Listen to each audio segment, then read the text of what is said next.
me never to be seen, to a place where the air's always filled with screams, so hot that the land only. Hello kila Slim Reaper at Jonel Basquinas. Salamat sa inyong suporta mga kaprakti. Get you all back. It's not if, no it's when. Sa gym, napakaraming exercise ang pwede mong magawa, lalo na kung maraming gamit ang gym na pinapasukan mo. Pero hindi nangangahulugan na pwede mo nang gawin lahat yon. Malamang nakakatatlong oras ka na ay hindi ka pa tapos sa dami ng mga exercises. Hindi lang yan. Kapag nasobrahan ka sa pag-workout, malaki ang posibilidad na ma-overtrain ka. Ang overtraining ay magiging hadlang sa paglaki ng iyong muscle dahil sa kakulangan ng muscle recovery at over-fatigue o sobrang pagkapagod ng ating muscle. Sa videong ito, ipapaliwanag ko kung bakit hindi pwedeng pagsabayin o pagsamahin ang mga ganitong exercise sa inyong program. Ang flat barbell bench press ay maganda para sa ating middle chest. Ganito rin ang main target muscle ng flat dumbbell bench press. Bukod sa magkaiba sila ng equipment na gamit, kapag barbell ang gamit mo, mas makakabuhat ka dito ng mabigat kumpara sa dumbbells. Pero kung komportable ang pag-uusapan, mas lamang dito ang paggamit ng dumbbells dahil mas malaya mong maikikilos o maipoposisyon ang iyong mga kamay kung saan ka magiging komportable. Subalit sa bandang huli, iisa lang ang main target na muscle ng dalawang exercise na ito, ang middle chest. Kaya, kapag ginawa mo ngayon ang flat barbell bench press, huwag mo nang gawin ang flat dumbbell bench press dahil baka ma-overtrain lang yung middle chest mo. Lalo na kung ikaw ay baguhan pa lang sa pagbubuhat. Ganito rin ang gawin sa incline at decline bench press.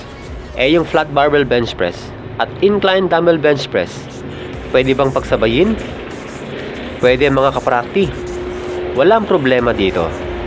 Dahil magkaiba sila ng muscle na tinatamaan.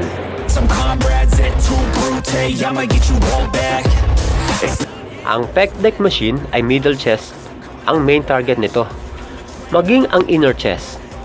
Kapag ginawa mo ang exercise na ito, huwag mo nang gawin ang flat dumbbell fly dahil pareho lang sila ng muscle na tinatamaan.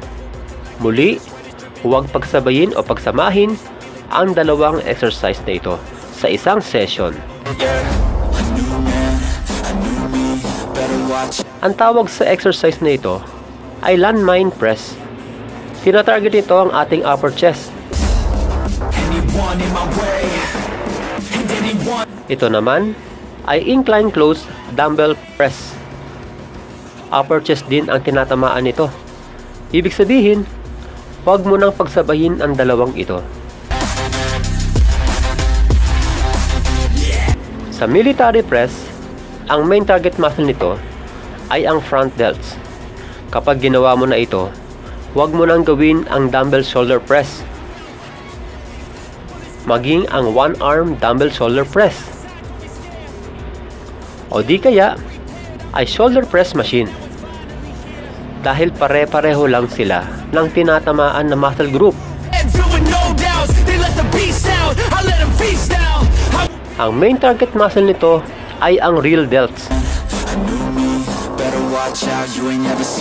Huwag mo nang isabay dito ang reverse fly gamit ang machine dahil pareho lang na real delts ang tinatamaan nito. Paano yung face pull at reverse fly? Pwede ba itong pagsabayin?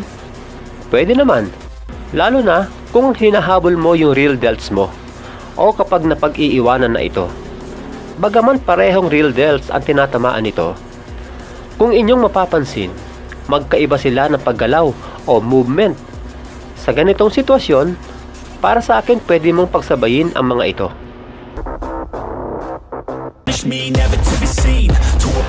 Huwag pagsamahin ang easy bar lying extension at overhead standing cable extension. Betrayed by some comrades, et tu brute, I'ma get you all back.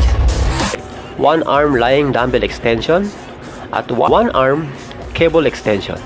I'ma go far, I will learn with every new scar. Sa back, huwag pagsamahin sa isang session ang pull-ups at lat pull-down. Pero pwede mong gawing warm-up ang pull-ups bago mo gawin ang lat pull-down. Yeah, the devil, yeah. A new man. Barbell row at T-bar row. I don't always have control, he could be me. Got a chip on his shoulder and he got. One arm dumbbell row at row machine. And anyone who betrayed, anyone I have to face. Oh, what? Sa biceps, preacher's curl at seated cable curl. Paalala ko lang mga kaprakti, ang mga exercises na nabanggit na hindi dapat pinagsasabay o pinagsasama ay madalas na sa baguhan ito itinuturo. O yun bang 6 na buwan pababa pa lang siyang nagbubuhat sa gym. Ito ay upang maiwasan ang overtraining. Pero pwede rin gawin ito ng mga matatagal nang nagbubuhat na nakasanayan na nilang pagsabayin ang mga nabanggit ng exercise. At sa tingin nila ay mabagal ang paglaki ng kanilang muscle dahil sa sobrang tagal nila sa gym.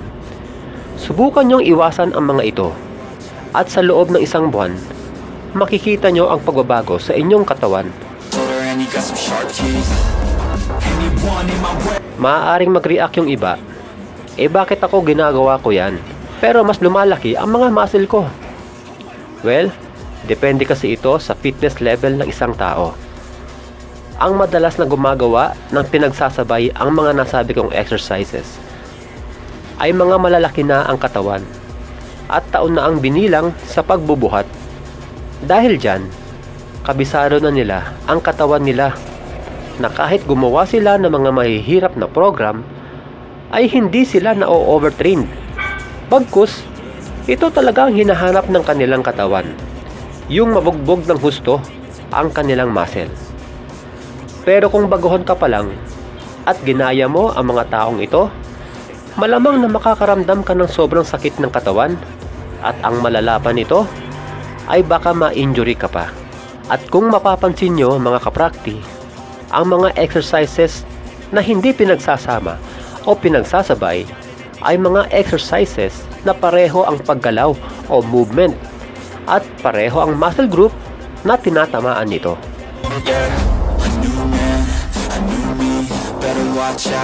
Upang maiwasan natin ang sobrang tagal sa pagbubuhat, gumawa lamang ng 3 hanggang 4 na exercise para sa mga big muscles gaya ng chest, back at legs. 2 hanggang 3 exercises para sa mga small muscles gaya ng shoulder, triceps, biceps, traps, calves at abs. Hanggang sa muli mga kaprakti, God bless!